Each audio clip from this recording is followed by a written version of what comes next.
नमस्ते साथीहरू, कक्षामा स्वागत छ तपाईहरुलाई। तपाईले प्रास भन्ने अठोट लिइसक्नु भएको छ भने आजको कक्षा तपाईको लागि हो र आज हामी चाहिँ सबैका लागि शिक्षा कार्यक्रम को बारेमा अध्ययन गर्नेछौँ। यसबाट लोकसेवामा के कस्ता प्रश्नहरू सोधिन्छन् प्रासमा भन्ने हामी छलफल गर्नेछौँ। त अलिकति पृष्ठभूमिमा जाउँ, इतिहासमा जाउँ। 1948 मा मानव अधिकार सम्बन्धी विश्वव्यापी घोषणापत्र जारी भयो। 1948 मा के भयो त?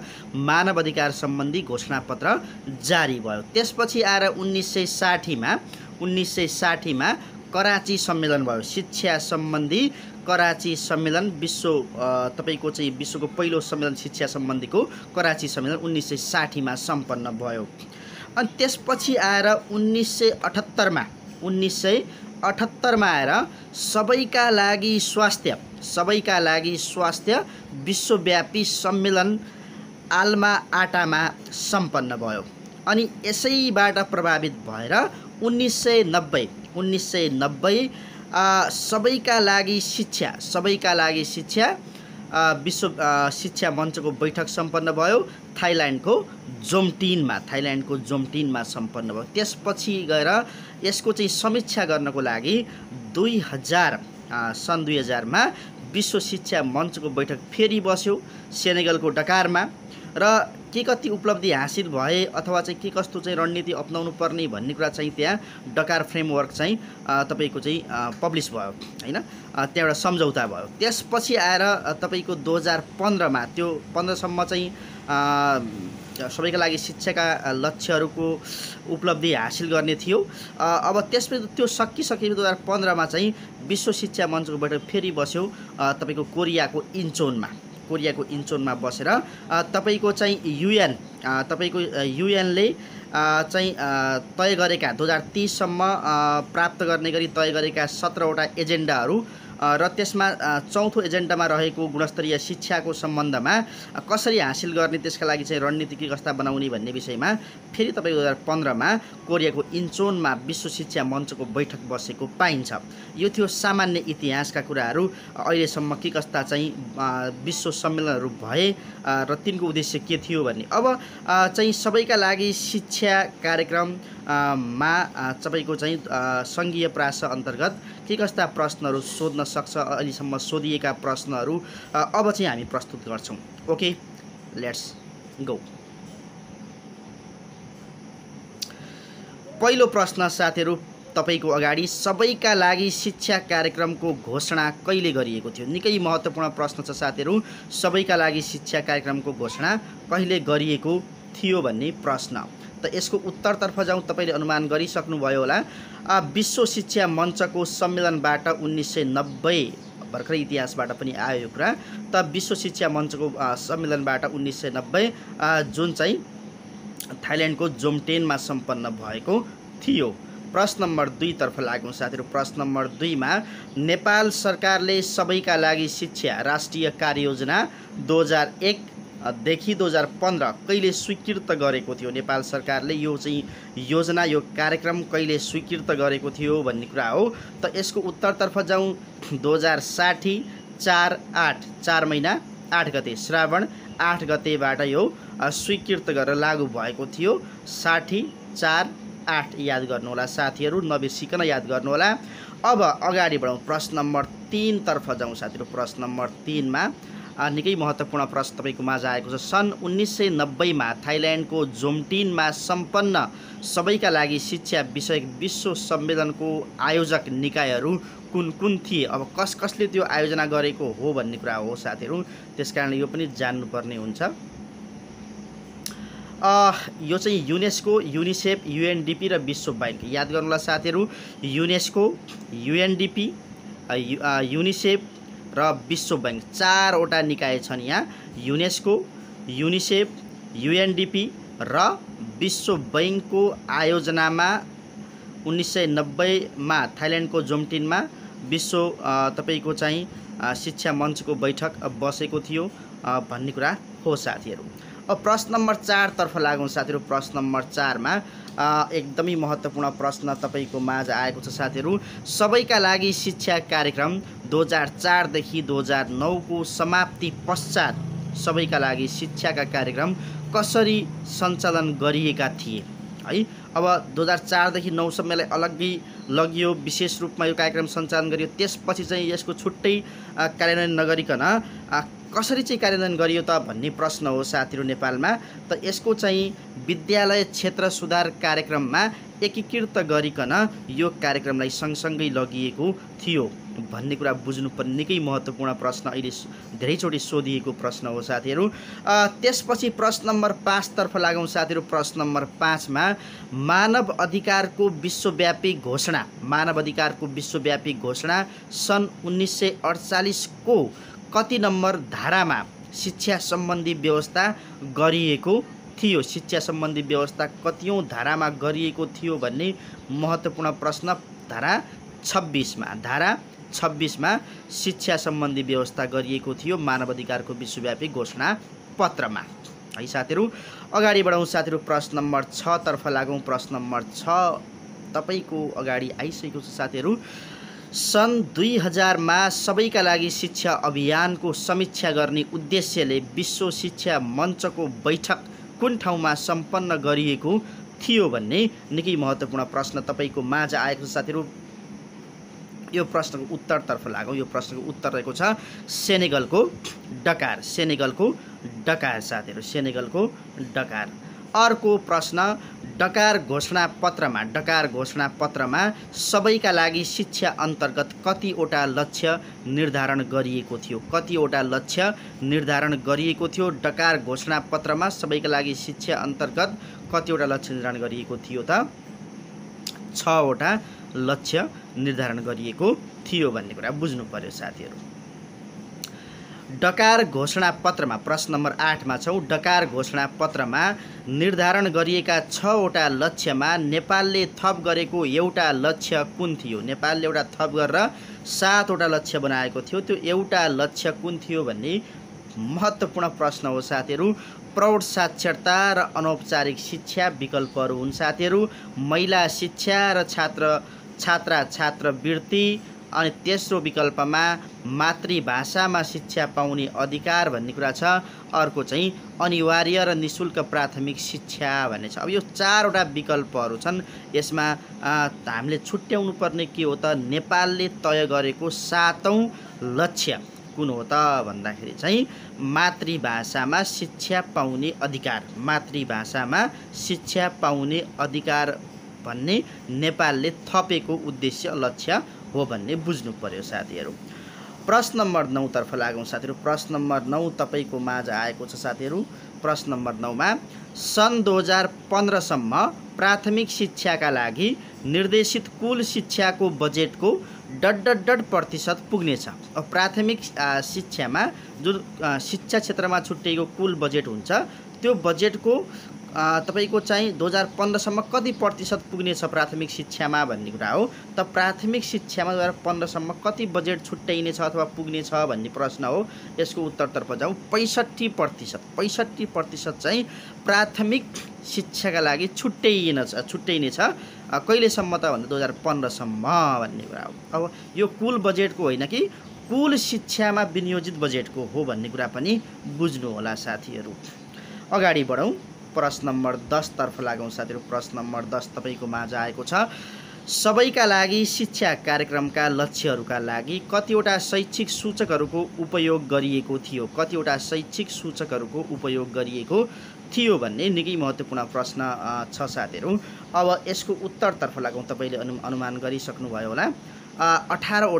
18 वटा सूचकहरूको व्यवस्था गरिएको थियो। 18 वटा सूचकहरूको व्यवस्था गरिएको थियो। अर्को प्रश्न नम्बर 11 सन् 2015 सम्ममा प्रौढ साक्षरताको स्तरमा कति प्रतिशतले सुधार ल्याउने लक्ष्य थियो?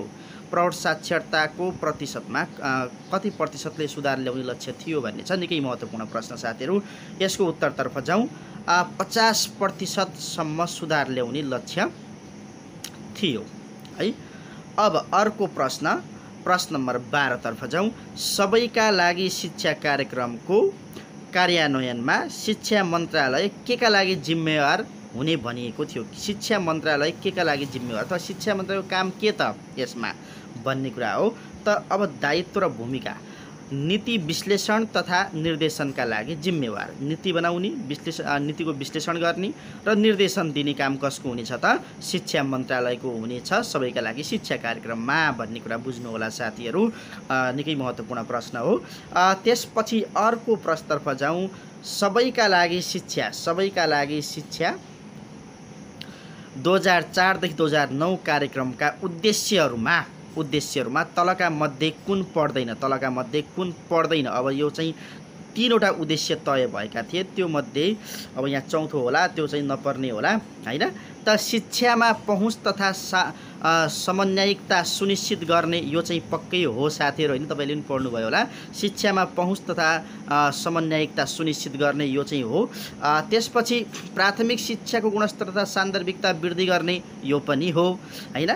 त्यसपछि चाहिँ दक्षता तथा संस्थागत क्षमताको सुधार गर्ने यो पनि हो। त अब जे आउला त्यो होइन भन्ने बुझौँला हैन साथीहरू।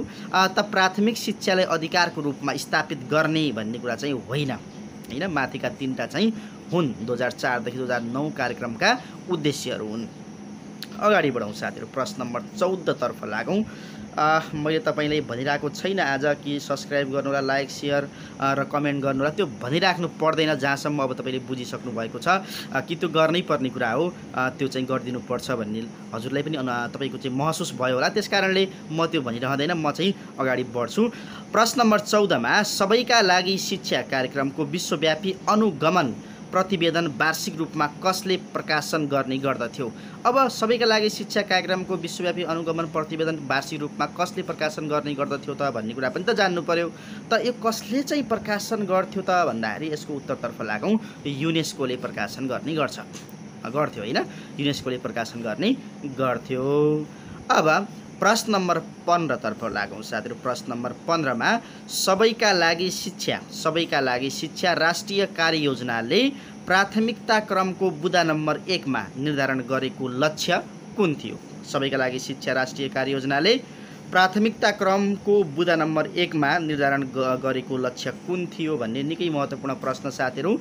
प्रारम्भिक बाल विकास थियो। प्रारम्भिक बाल विकास। सबै प्रश्न एकदमै महत्त्वपूर्ण छन्, पटक पटक सोधिएका प्रश्न, अहिलेसम्म दोहोरिएका प्रश्न हुन् साथीहरू। त्यसकारणले भिडियोलाई अन्त्यसम्म हेर्नुहोला, सबै प्रश्नहरूलाई मनन र याद गर्नुहोला साथीहरू।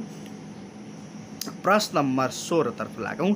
सबैका लागि शिक्षा कार्यक्रम अनुसार सन् 2015 सम्ममा विद्यार्थी शिक्षक अनुपात कति कायम राख्ने लक्ष्य राखेको थियो? अब विद्यार्थी शिक्षक अनुपात 2015 सम्म कति कायम गर्ने लक्ष्य राखेको थियो त भन्ने प्रश्न हो साथीहरू। 30 प्रति शिक्षक 30 जना विद्यार्थी 2015 सम्म हुनेछ भन्ने लक्ष्य राखेको थियो।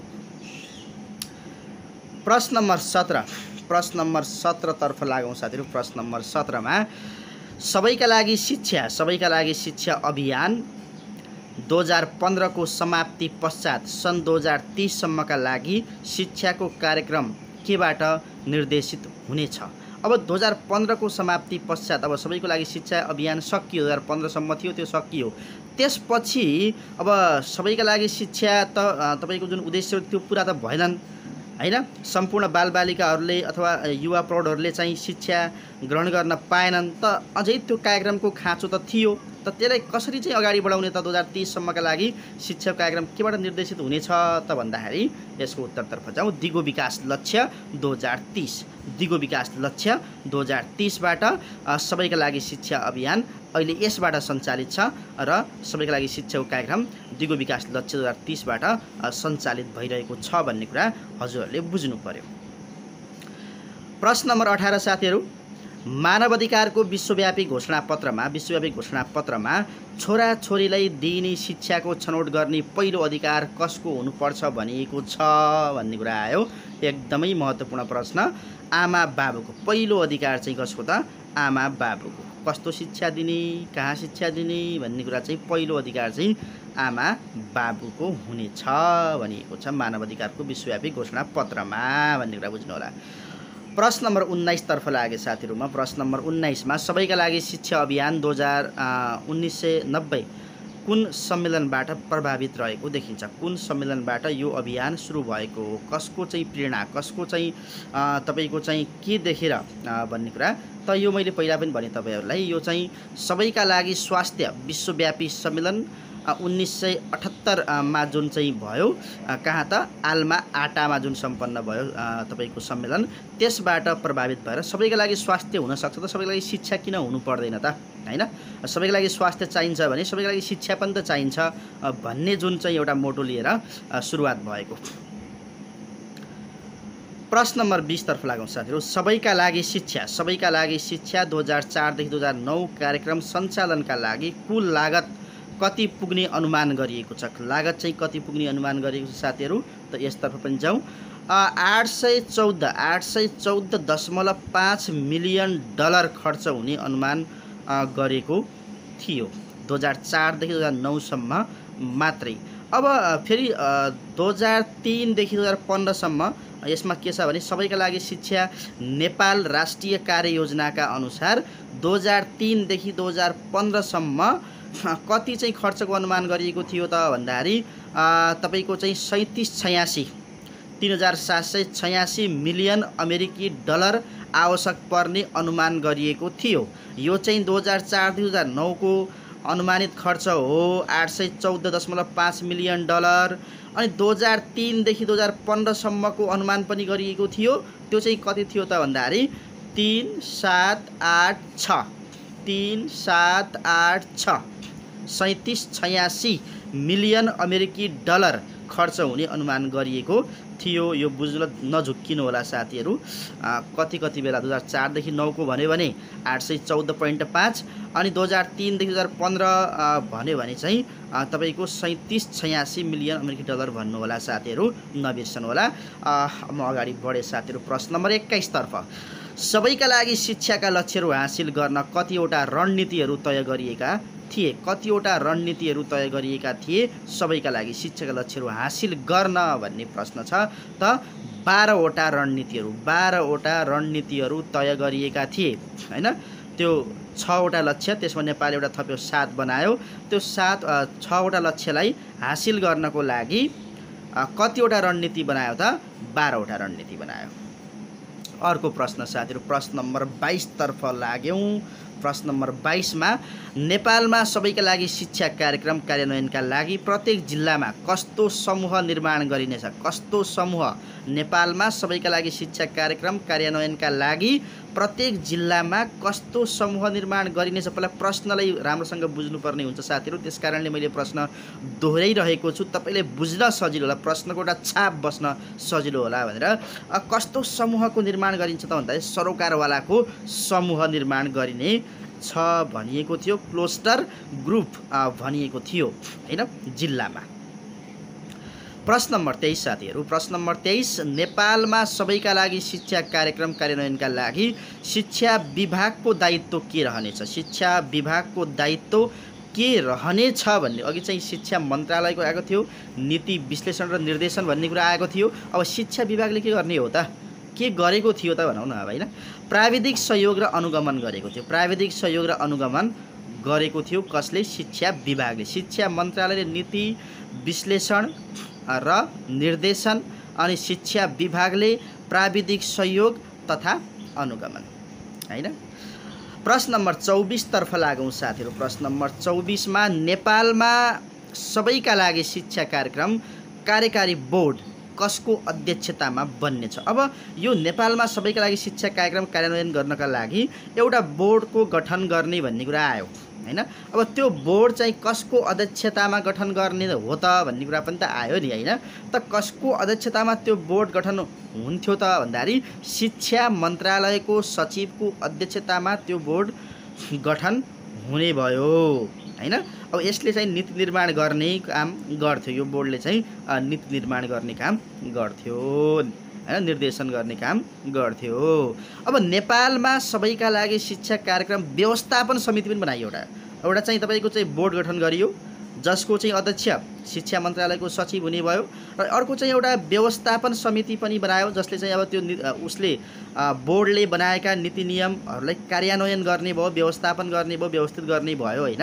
अब त्यसका लागि व्यवस्थापन समितिको अध्यक्षता कसले ग्रहण गर्ने भयो त भन्दाखेरि शिक्षा मन्त्रालय योजना महाशाखाको सहसचिव, शिक्षा मन्त्रालय योजना महाशाखाको सहसचिवले कार्यक्रम व्यवस्थापन समितिको अध्यक्षता ग्रहण गर्ने भयो। बोर्डको चाहिँ शिक्षा मन्त्रालयको सचिव अध्यक्ष बन्ने भयो, व्यवस्थापन समितिको चाहिँ शिक्षा मन्त्रालय नै हो तर योजना महाशाखाको सहसचिव चाहिँ अध्यक्ष रहने भयो हैन। ल ठीक छ। अब माथि चाहिँ बोर्डको चाहिँ बैठक बस्ने वर्षमा 2 चोटि हैन त यो चाहिँ शिक्षा यो के भन्छ व्यवस्थापन समितिको बैठक बस्ने चाहिँ वर्षमा 4 चोटि, ऊ चाहिँ वर्षमा 2 चोटि बैठक बस्ने, 6 महिनामा बैठक बस्ने अनिवार्य रूपमा। अनि यसको चाहिँ 3 महिनामा बैठक बसेर तपाईको चाहिँ 4 चोटि वर्षमा बैठक बस्ने भयो, 9 सदस्यीय हुने भयो तपाईको चाहिँ व्यवस्थापन समिति भन्ने कुरा बुझ्नु होला। सामान्य जानकारी मैले तपाईलाई गराएँ। यति पढे पुग्छ साथीहरु, जति म तपाईलाई पढाउँदैछु बुझाउँदैछु यो यतिकै पढे तपाईलाई पुग्छ। अब अर्को प्रश्न साथीहरु, प्रश्न नम्बर तपाईको चाहिँ 26, सबैका लागि शिक्षा कार्यक्रमले सन् 2015 सम्ममा नेपालको साक्षरता कति प्रतिशत पुर्याउने लक्ष्य राखेको थियो हैन। सबैका लागि शिक्षा कार्यक्रमले सन् 2015 सम्ममा नेपालको साक्षरता कति प्रतिशत पुर्याउने लक्ष्य राखेको थियो त भन्ने प्रश्न छ। त 90% पुर्याउने लक्ष्य राखेको थियो भन्ने कुरा हो साथीहरु। प्रश्न नम्बर 27 तर्फ जाउँ साथीहरु। प्रश्न नम्बर 27 मा हामी भिडियोको अन्त्यतिर छौं। आज हामी 30 वटा प्रश्न पस्किने छौं। यो 30 वटा प्रश्न तपाईले पढ्नु भयो भने सबैका लागि शिक्षाबाट सम्भावित प्रश्नहरू सबै यसै हुन्।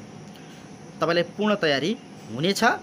जति पढाउँदैछु यति पढ्नुस्। तपाईलाई चाहिँ यो पाठबाट अरु केही हेर्नुपर्ने आवश्यक छैन हैन। सामान्य तपाईको चाहिँ त्यो के भन्छ कक्षा 1 को, कक्षा 8 को, कक्षा 5 को त्यो तपाईको चाहिँ भर्ना दर त्यो टिकाउ दर त्यो अलिअलि हेर्नु होला, बाँकी पर्दैन। संयुक्त राष्ट्र संघले सन् 2030 सम्मका लागि निर्धारित दिगो विकासका लक्ष्यमा शिक्षाको लक्ष्य एजेन्डा नम्बर कतिमा राखिएको छ? निकै महत्त्वपूर्ण प्रश्न साथीहरु।